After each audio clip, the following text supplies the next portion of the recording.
Hello, trading is closed on February 26, 2018. Over the weekend, I said I had a lower target, expected to see a gap down.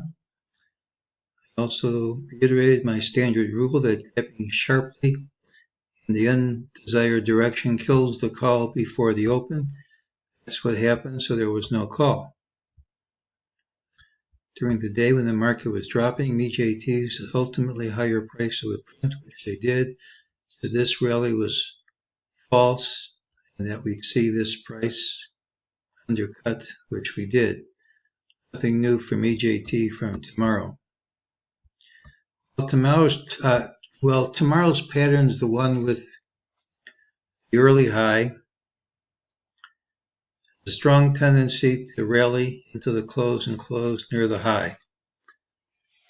And it fails, it usually fails in a big way.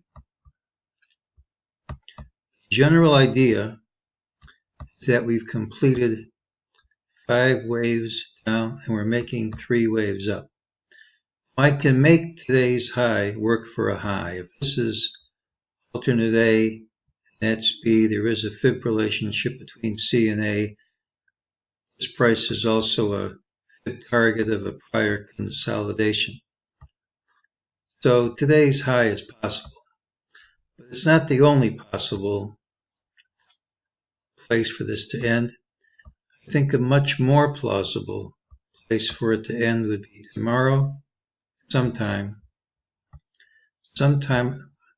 someplace around 2800, 2802.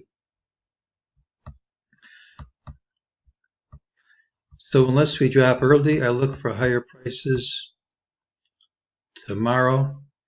I think we're getting near the end of this rally.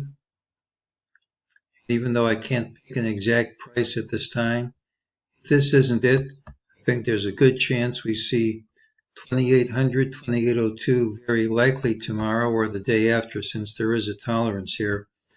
And if that hits, we have very strong FEB resistance at that price.